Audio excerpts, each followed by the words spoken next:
Endgames are a very important part of the game, and frequently when we play endgames, when we get to the end game, the game is practically decided.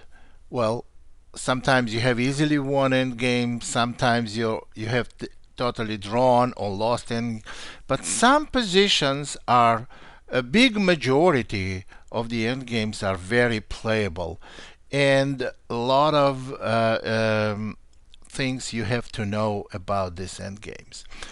Well, besides basics of end games, ones that I explained on my instructional endgame videos and DVDs. So there are some endgames that require, there is a lot of combinations and tactics in them.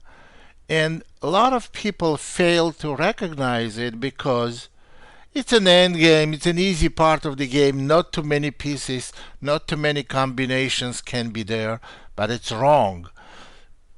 Here in the endgames are some types, some themes of combinations which you cannot find in middle games, such as creating mating net with like only a couple of pieces, or with your pawns, or creating some still mating positions. We're going to see it later on this DVD what I mean, but you have to be aware that endgame does not necessarily mean you entering quiet phase of the game.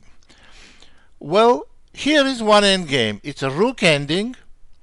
Seems like very quiet position. And in this position, it's black's move. Well, obviously, move like e5 will not do anything, only improves white's king position. And black played king h7. It's a very strong move, very powerful move, and white did not recognize what is the threat. Maybe white thought that black wants to do king h6 followed by e5 mate, but that's not something can happen on a high level games. So white played rook to c7, failing to recognize any danger. And after rook to c7, it's interesting that white is totally lost. And here, why this kind of combinations you can only see in the end game, because you are not going to see king on f4 in the middle game too often. And after g5 check, white is hopelessly lost. Obviously, white must take the g5 pawn, but there are two ways: to take with a pawn or to take with the king. Taking with a pawn is not good, because after king g6 there is a forced mate. Forced mate because of e5 checkmate, and if white goes g4, then h4, and e5 mating threat is unstoppable. What did white think after rook c7? They thought if black plays king h6, they can always go g4, and there will be no checkmate. White escapes on g3 king, and meanwhile f7 pawn is under attack. So after g5 check, h takes g, as we just now explained, is not good, because king g6 and white gets mated. And after king takes g5, you see the bad position of white b5 rook. So black goes rook e5 check. White has only move, there are no choices. Rook f5 check, another only move, and now black gives check and wins white's b5 rook. And with an extra rook, it's an easy win for black. Black wins easily. It's interesting how quickly from very quiet positions, we got total disaster. White got total disaster. Rook c7 and g5 check. This is not instructional from how to play in the game. Absolutely not. This will show you how you have to be aware of some highly unusual dangers in in any kind of endgame. So we're going to see several more examples like this. So tactics are very, very important in the endgame in a lot of cases. Well, let me show you one interesting position between two strong players, two grandmasters actually, and white was a piece down, and looks like white has some drawing chances. Here is the position, and it was played between Vladimir Akopian and white against the Chinese grandmaster here. White just played b4. Even though white is a piece down, here is what white anticipates. If black takes on f5, then after king g6, black has bishop and rook hanging. It doesn't look like this is any good for white. But if black takes, white takes back, and if black goes bishop f2, white exchanges the pawn, another pawn, and now white really has drawing chances, because what black has only one pawn on h6, and it's very difficult to win. It's impossible to win, especially if rooks will be exchanged, because you see this is theoretical drawn position even if white loses both pawns, because of h1 square is white square and bishop on e3 is dark square. So this cannot be done. So here comes absolutely amazing combination by the black, and we will see it right now. Here, against all odds, black plays rook takes f5 check, white goes king g4, now black goes rook g5 check, white plays king takes h6 as expected, and now beautiful bishop e3 move. You see black now is threatening rook takes b5 with a discover check, and all the white's moves are absolutely forced from now on. Rook takes g5 and b5. Now it's breakthrough, and black is making a pawn which is fast. Now, is this typical for the end games? No, this is strictly tactics, very powerful tactics, and at this point it's very decisive. So after b5, well, actually there is a pawn also on h3. After b5, their only move is h4 by white to show some little resistance. Black plays b takes a, king h7. Now white is ready to move the rook, so black must take on g5, pawn takes g5, And interestingly, white manages to make a queen. a3, g6, a2, g7, a1 queen, g8 queen,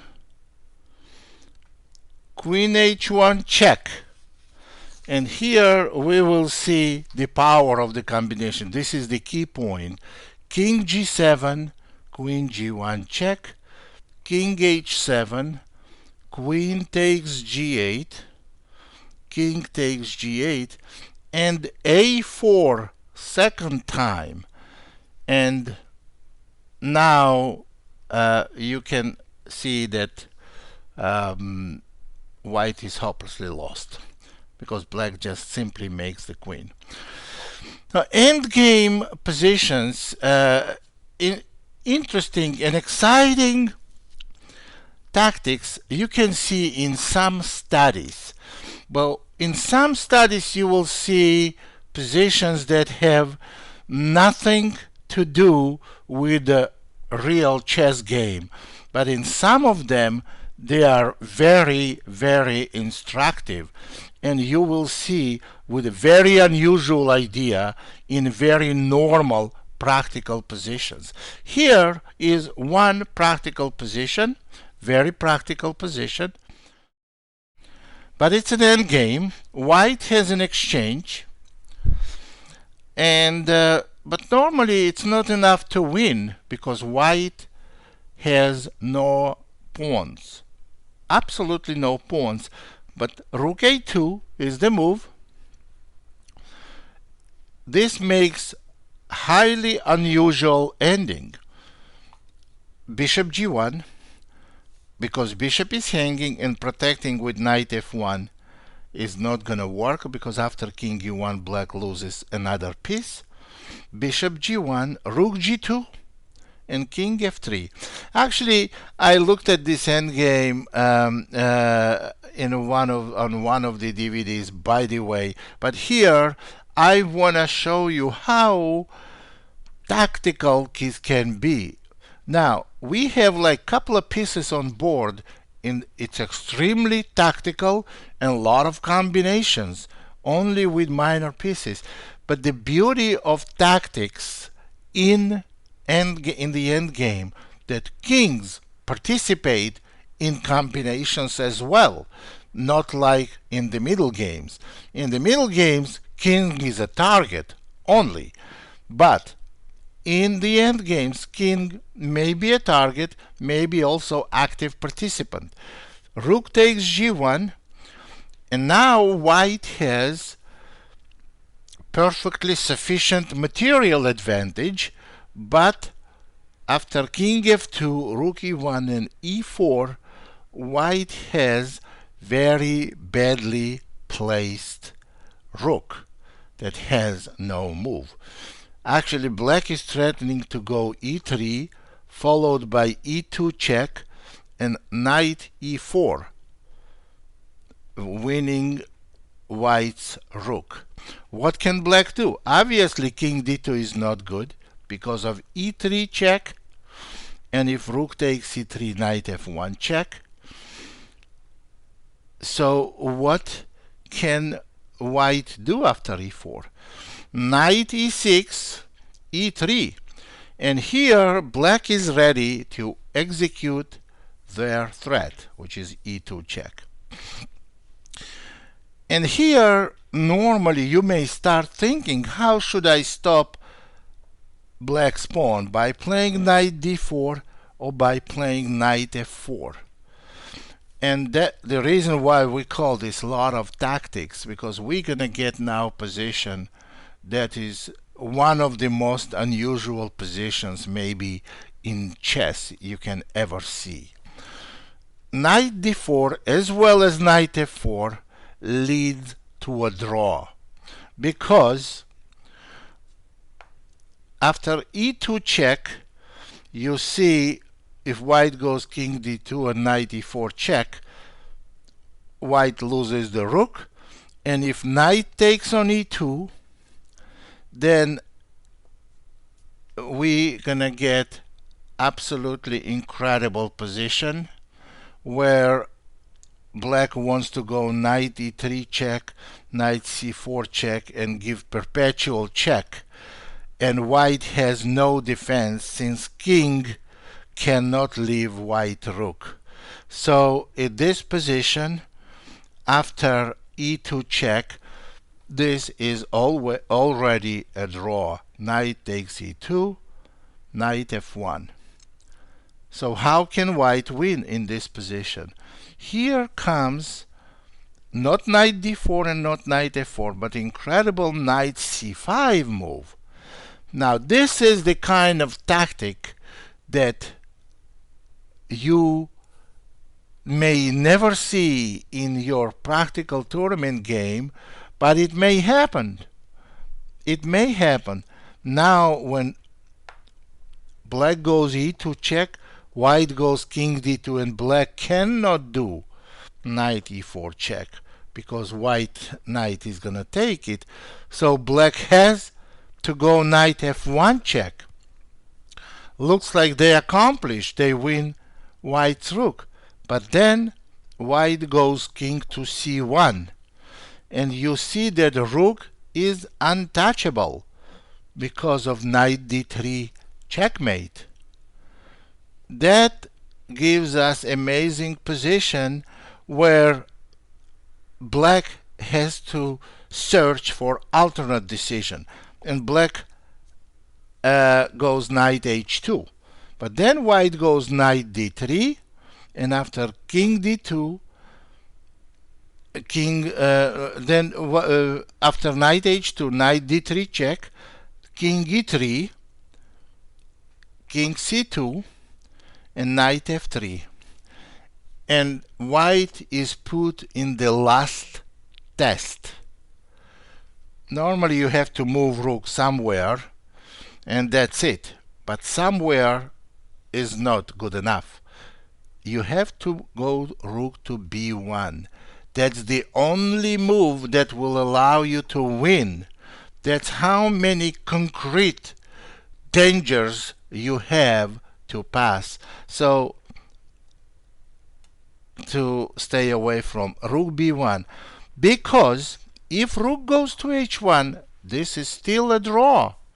Knight d4 check, and knight is in danger. King c3, knight b5 check, king c4, knight d6 check, and on king c3, knight b5 check.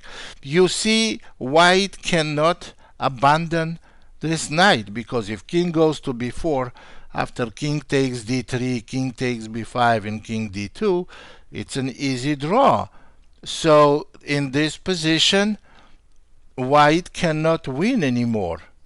So that's why we don't go to rook h1, we go rook to b1, and after knight d4 check, when white plays king c3, there is no knight b5 check, and white puts the knight on e1 and slowly wins the pawn on e2 and wins the game. So this is very, very interesting. So let me show you how can some mistakes be made in very, very simple position. Here is the position. White is a pawn down and is trying to make a draw. White goes king d6, and this position is lost for white because black should have played e3, and if white takes, black takes, and eventually after king e5, king c3, king f4, king d2, king f3, f4, white loses e2 pawn and loses the game. This is straightforward and very clear and very clean. Well, but what happened after king d6? Black said, oh, let me go king c3 first, And next move I go e3. And it seems like it's perfectly logical. Well, but it's not. In this position after king d6, e3 is the only way for black to win, because the way they played king c3, it's a draw. Because now white goes king e5 and game ends in a draw, because king d2 is not good because of king takes f4, and you see that all pawns will be exterminated, so it's going to be a draw. And if black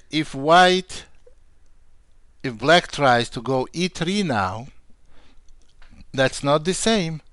If white takes on e3, white loses, because that's going to be the same position.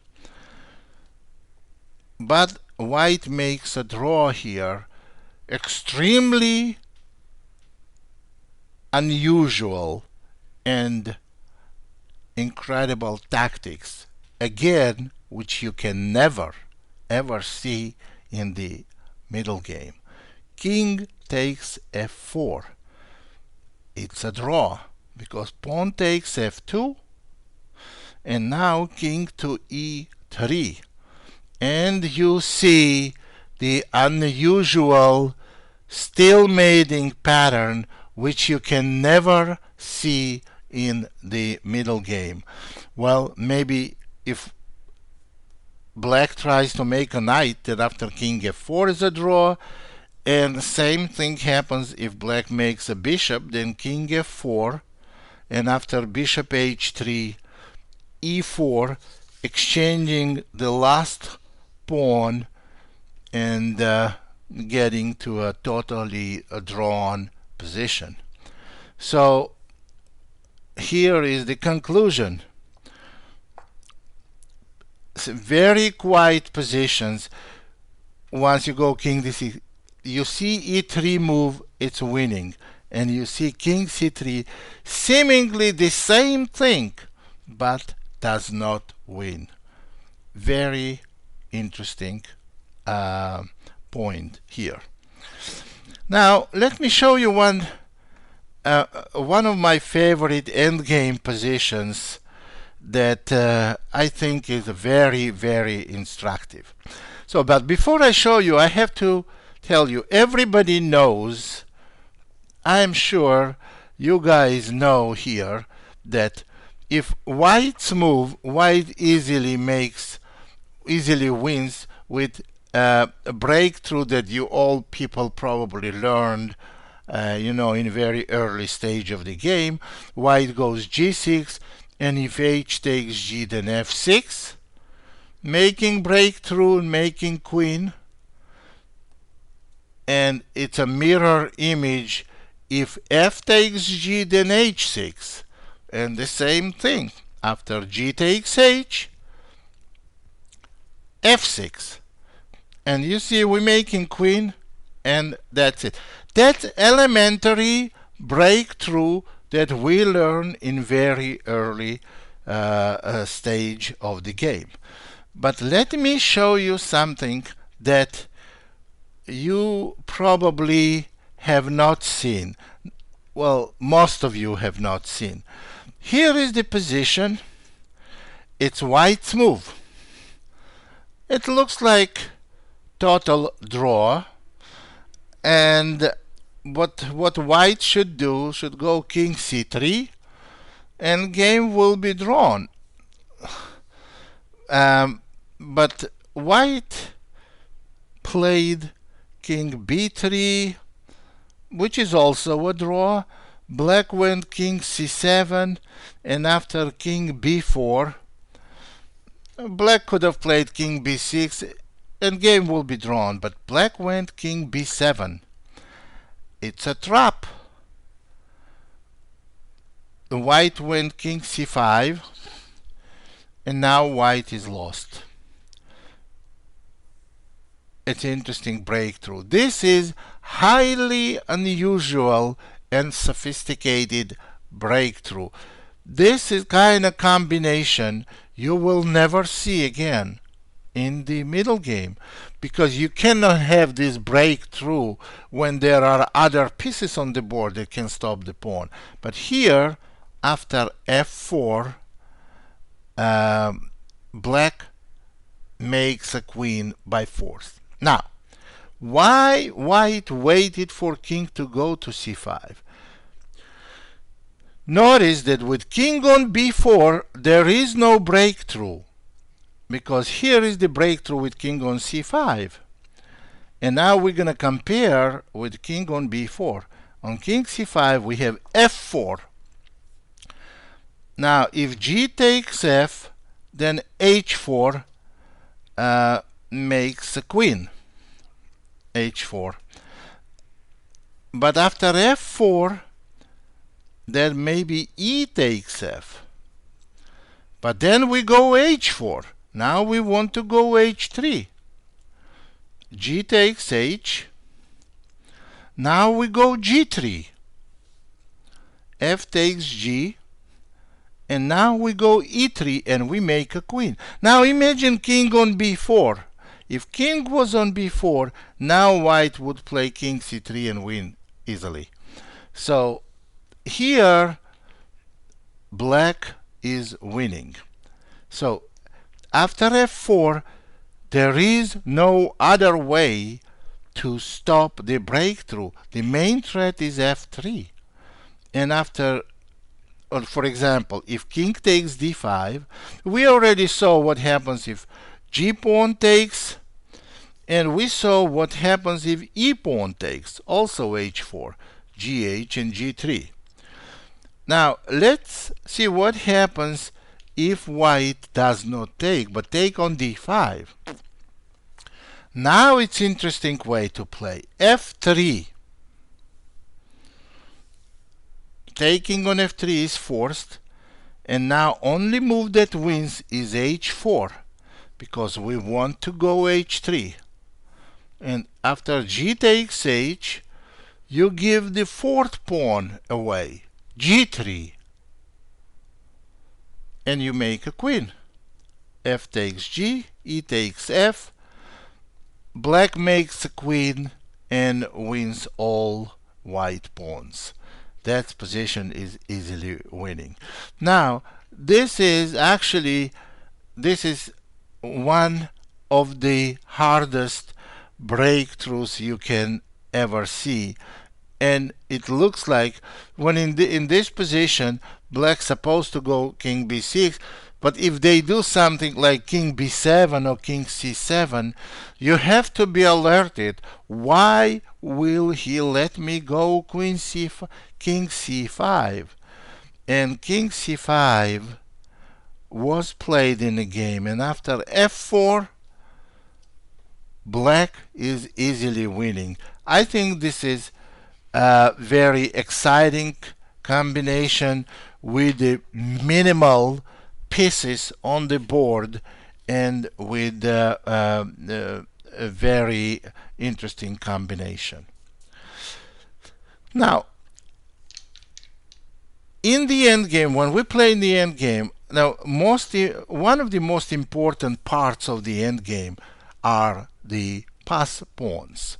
Pass pawns can be weak pawns and can be very, very dangerous pawns, very dangerous threats. So here is one interesting. This is also the study, but it looks like very practical position, and black just played h2.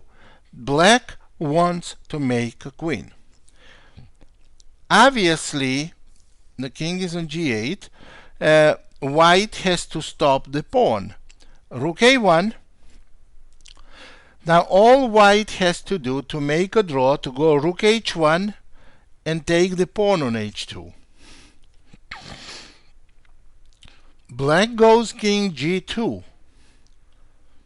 Now the threat for black is not to play h1 check, but to play bishop f1. Block the back rank and make the queen, which wins them a game easily. If white goes d4, then h1 queen, and it's an easy win. And here comes most unusual, one of the most unusual moves I have ever seen in chess played in a middle game or end game, which gives white a draw. Move is king h8. Now this is odd looking move because looks like it doesn't help white at all. Plus black eventually, when they queen with the check. So black goes bishop f1 to execute their threat, to promote the h pawn. But white has highly unusual defense, rook a7. And now you see why king has to be on h8. If black queens, then white goes rook h7, winning black's queen. Because on queen g1, rook g7, check, and there is no other way to stop rook h7, because white wants to play rook h7 and take the h2 pawn. If black plays bishop d3, that simply repeats the position. And if what else can black play? Another try for black, maybe to go king g3. Now rook h7 loses because of bishop h3, and rook a1 loses because black is going to make a queen. But draw is made in this position if on king g3, rook g7 check first, followed by rook h7 next move, and it's an easy draw. And it's interesting, the reason why we play king h8, that after bishop f1 and rook a7, king is on dark square. So if king was on light square, black would have given check, made a queen, and now you cannot trap the queen because queen goes away. But since the king, our king, is on dark square, bishop cannot be moved with check, and queen has no other square than g1, and rook g7 after that makes an easy draw. Very, very interesting position with only a couple of pieces on board. Very exciting and very, very tactical. So people a lot of times they don't look for tactics. Even best tacticians, they don't look for tactics in the end game. They don't look for tactics in the end game because they said, well, this is the kind of game, kind of stage where is everything based on technique, and there is no really exciting combinations. That cannot be farther from the truth. Here is one good and a very good, maybe my favorite endgame position. In this position, it's black's move, and amazingly, black wins here. Black wins by series of very powerful blows to white's position. This is the combination that you cannot find too often. This strength of the combination you cannot find too often in any middle game ever. So here black plays rook takes b2. Well, it's obvious they want to take the a2 pawn, and white is going to be in trouble unless they take the knight. White plays knight takes rook. And now c3. Black simply wants to take the knight and make the queen. Now, where can knight move? If knight goes to c4, pawn c2. If knight goes to d3, then pawn c4 with a check. And you see, even if rook takes bishop, then pawn takes d3, and it's easy to see that white cannot stop both black pawns. So after knight takes b2 and c3, it looks like white may have defense. Defense is rook takes b6. And here is the idea of rook takes b2. If pawn takes knight d3, followed by knight c1, white is safe, and therefore they win. But black does not want to take rook. They have to make a queen. They must queen the pawn. They cannot go c2 because of knight d3, and they cannot take either. So the move is c4, very powerful move. Now black simply threatens c2 and c1. If white goes rook c6, then c takes b, and black makes queen on b1. What to do here? Here, white has no defense. Black queens the pawn, and black wins. If black goes rook b4, how do we win? Again, we cannot push the pawn, and we cannot take the pawn. Knight. And here comes the final powerful blow by a5, and white is totally helpless. On rook takes c4, c takes b. On knight takes c4, c2. And it's interesting to see how a couple of pawns overpowering rook and knight. And in this position after a5, white is absolutely lost.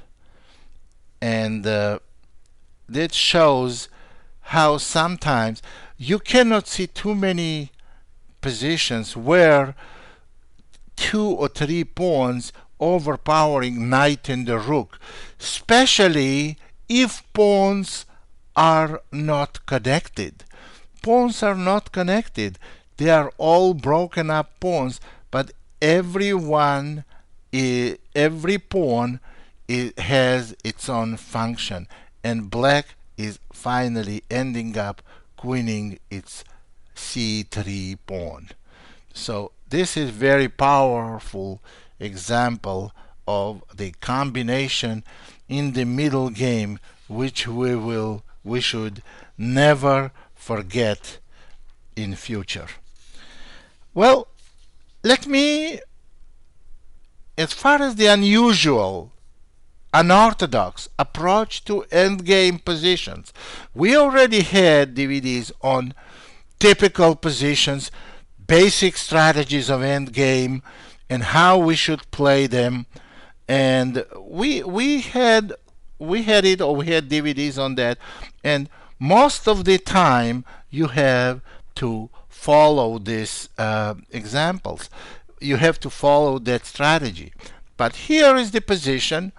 It's not too unusual, but not very, very usual position, where white is trying to stop black's a5 and e6 pawns. They are both queening, and white's king is not placed too well on c8. What should white do here? Now, if white tries to stop the e pawn, then black goes with a pawn, and believe me, white is lost here, because on knight c4, black simply goes b5, and on knight a3, king b6, followed by pushing the e pawn. So after examining what are the ways of white to stop black's pawns, we come to conclusion that there is no way of stopping black's pawns. And here comes exactly opposite strategy against the pass pawns. Normally, pass pawns you try to stop and to block. Here, you encourage the pass pawns from moving forward. e5. But what is important in this? We go knight d7 back, e4. To notice black's king's position. Now we go knight f6. Notice that black never has a chance to push the a pawn, because we then take the pawn. We're constantly attacking black's pass pawn, and now black may even lose. So after knight f6, black has to continue pushing. We go knight d5. White gives black no break. e2. Now we go knight c3. And now we got knight to the position we want, and when black queens, there comes very interesting perpetual check that you cannot see too often. But as I said, this is tactics. There are some hidden resources, and when you have to exploit them. This is extremely powerful example of unusual tactics or unusual strategy, you may say. Well, anything unusual for chess comes to a tactic. It says special tactics. Well, that's what it is. And after knight c3 in this position, e1 queen on knight b5 check, we have a perpetual check.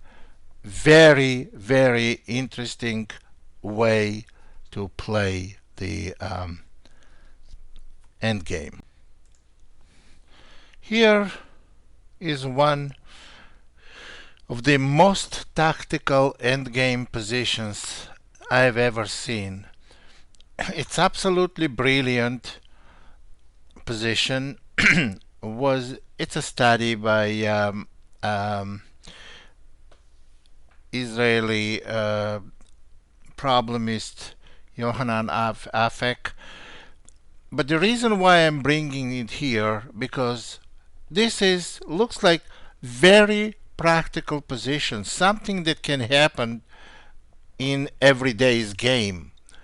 Well, you see the knight is hanging, and knight cannot move white's knight because it's protecting the rook, and it looks like black is gonna get the piece back, and position looks like draw. However, this seemingly quiet position is extremely sharp and absolute gem of the end game and total beauty and a lot of tactics, typical end game tactics. Now notice that if white plays knight e5, it will be a draw, because black simply is going to take the rook, and after knight d7 check, king c6, knight takes f8, bishop takes g4. We don't want to go into details, but believe me, this is a draw. This position cannot be won by either side. And here is how white wins this position. It's highly tactical. Rook takes b5. Obviously, black must recapture. And now knight e5 check. Okay, black is in check and only move they have is king to a4.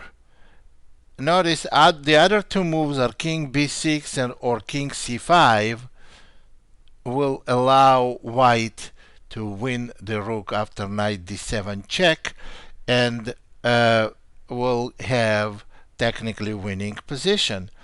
King to a4. Now white is an exchange down, but after knight d7 they are threatening two different checkmates and also attacking black's rook. And it looks like that's it. And black lost. But here comes more powerful tactics for black now. It's black's turn. Black goes bishop e2. Now, notice this is very practical position. Now, bishop e2, attacking white's bishop. What is the point of this move? You will see the point now. You will see the point because if white takes the rook, black takes the bishop, of course it's a draw. But if white takes the bishop the way they should, and they do, black goes rook b8 check. And see if white takes the rook, it's a stalemate. If king moves to a2, then rook takes rook b2 check. And when white takes, it's a stalemate. This is the kind of positions, as I mentioned before, that you can have this kind of themes only in the end game, never in the middle game. So this is also stalemate. So what is for white to do? If white goes king to c3 here, black is gonna take on a3, not right away, maybe after rook check. And actually there is no way for white to make any progress on king d4. There will be rook d2, rook d8, maybe even simply king takes a3. White is never gonna win this position. So after rook b8 check, white plays mind-blowing bishop b5 check, which black must take. Now if king takes, then there will be no more stalemate, and after knight takes b8 white wins. And if rook takes, then white goes king a2, and this is one of the most unique positions in chess, when side that is on the move loses. It's black's move, so black loses. Amazingly, rook on b5, which has to make the move because nothing else can move for black, rook will be lost on the next move. On rook b3 or rook b7 or rook d5, there are only 3 moves black rook has, and fork is gonna win black's rook. On rook b3 knight c5 check, on rook b7 knight c5 check, and on rook d5 knight b6 check. So black's move, black must make one of these 3 moves. White will win the rook and win the game. It's absolutely amazing position.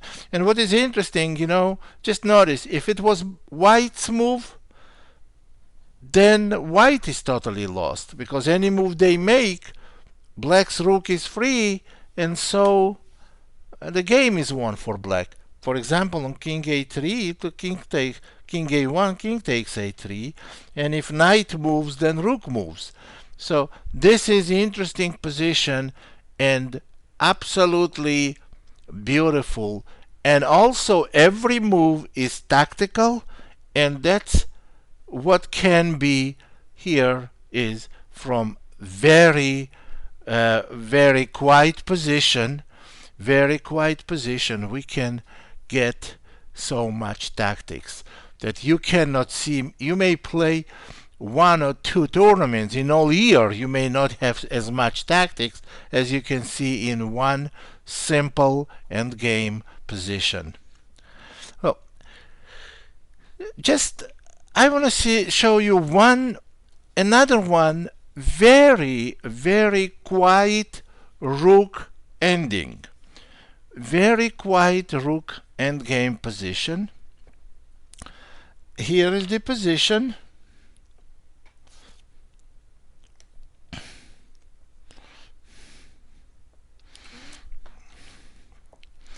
White has an extra pawn and looks like white should win.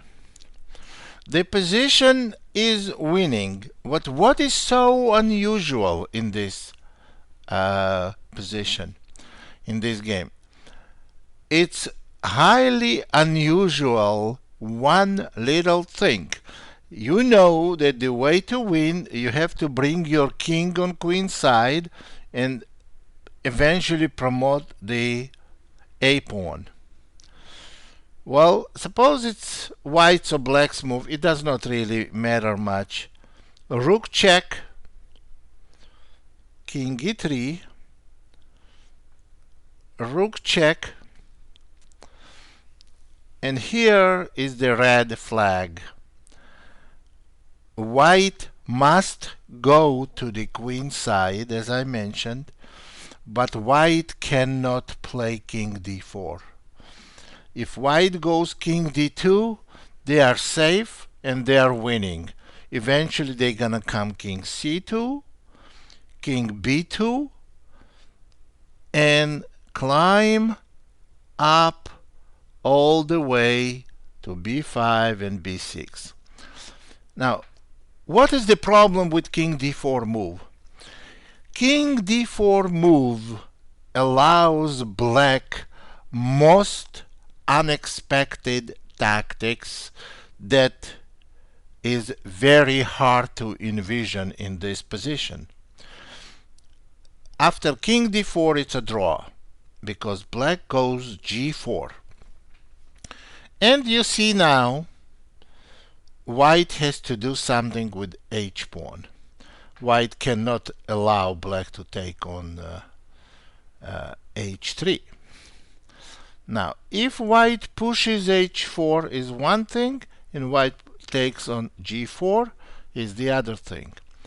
Now, if white takes on g4, it's a very simple draw because black takes, king takes g4, attacking g3 pawn, and if rook check, then king f5, attacking rook, which has to move, king goes to g4, and it's perpetual attack on the pawn or the rook. So taking is not good, and if white goes h4, that allows black totally unexpected rook takes a6, and you see if rook takes on a6, it's a stalemate. That's why king on d4 is very badly placed. White has many ways to win this position. When check, they can go to e2, d3, and then check again to c4. Just stay away from the d4 square. Only square where white king cannot step is d4. So there are many ways through. You can go through d2, c3, b4, b5, or d2, c2, b2, and eventually b3, b4, and climb up.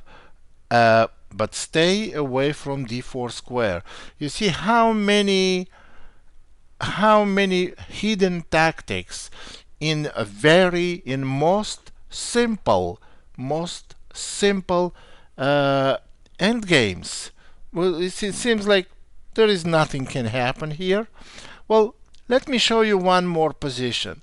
This is not so much combination, not as much of a combination as it's just the pattern to use. It's a tactical pattern, but it's not much of a combination itself.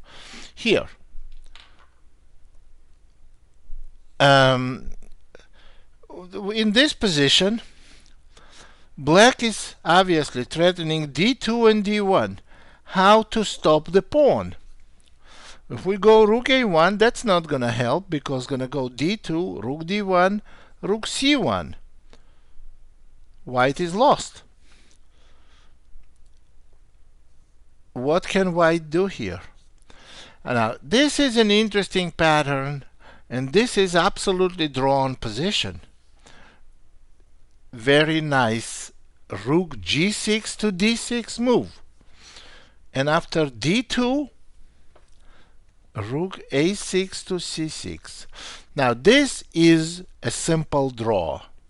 Why is this a draw?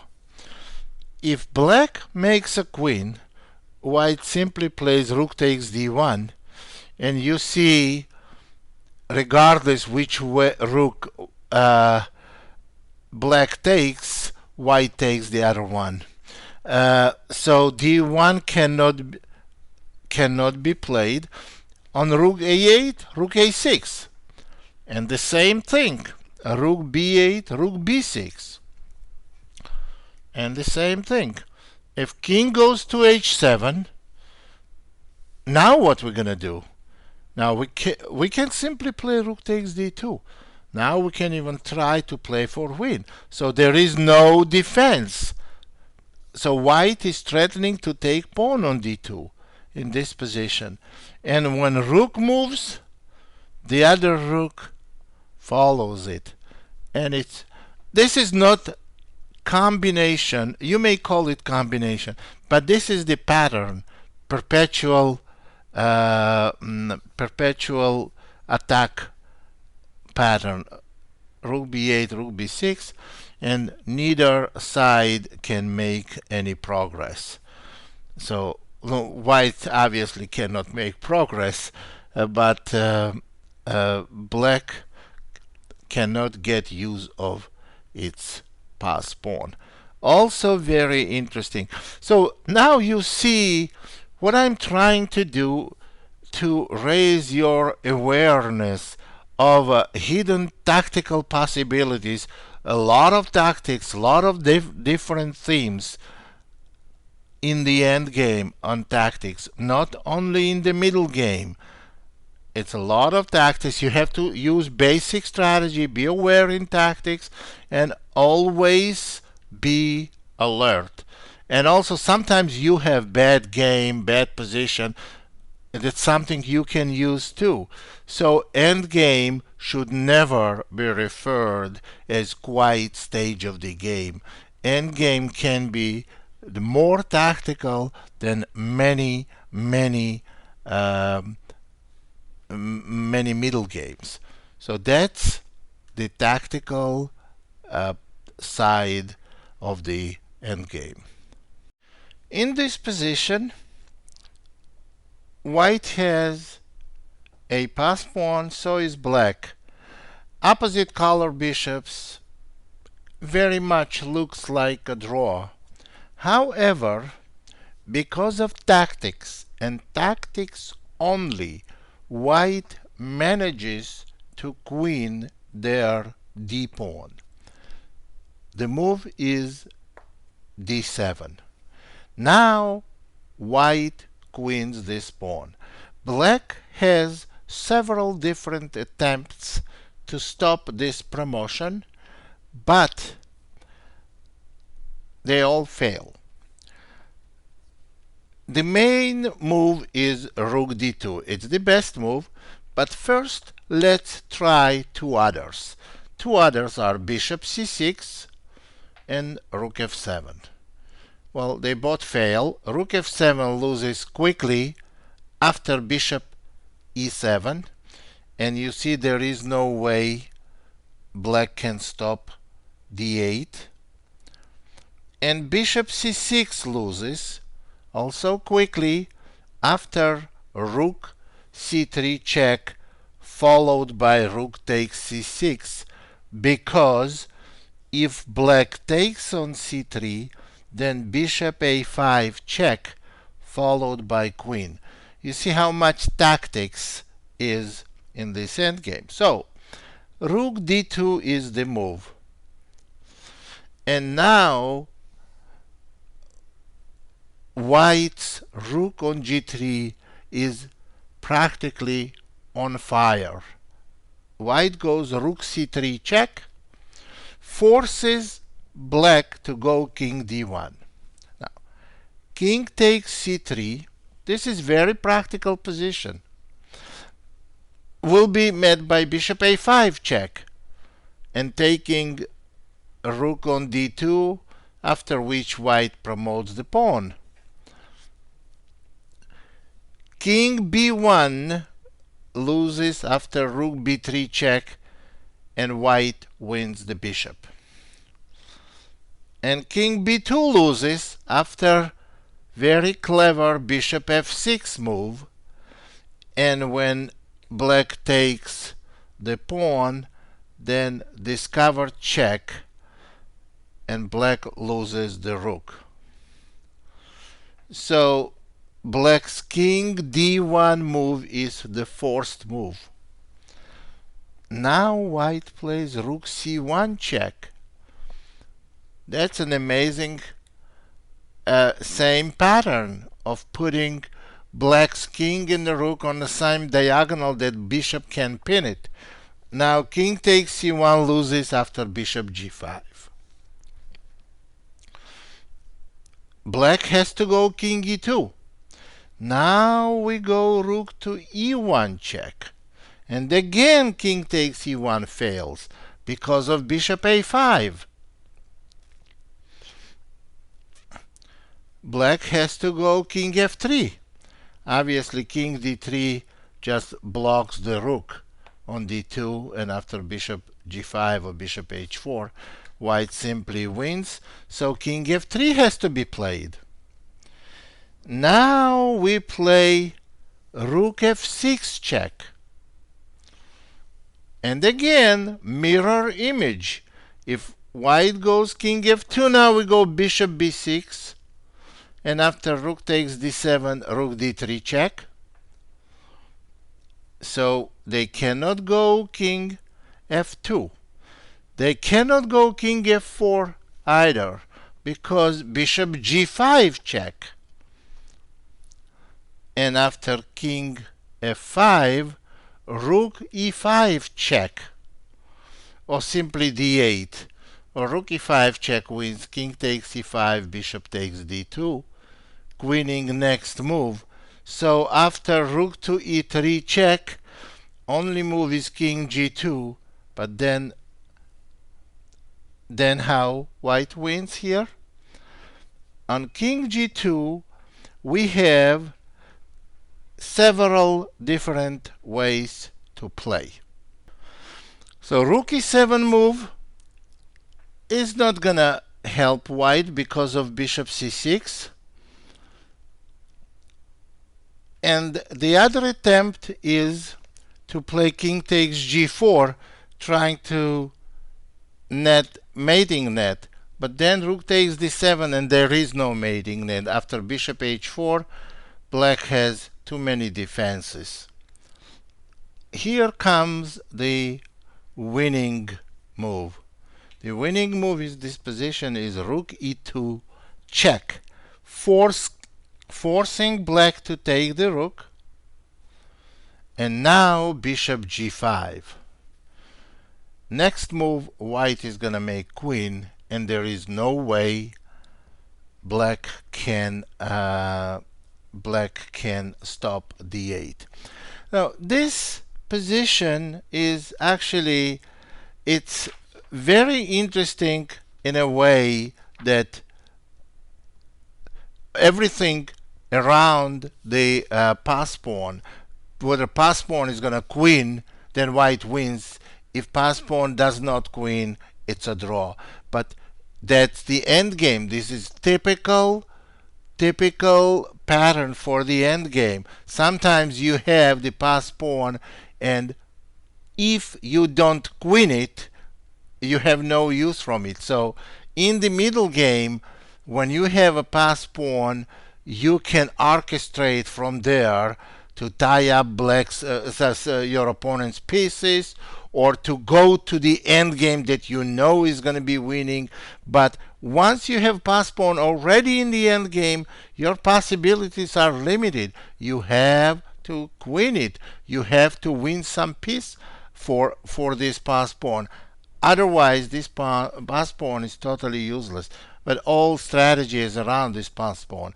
What is amazing part in this particular endgame is how much tactics involved after d7, rook d2, and rook c3 check. It's absolutely beautiful. Another example of a practical endgame.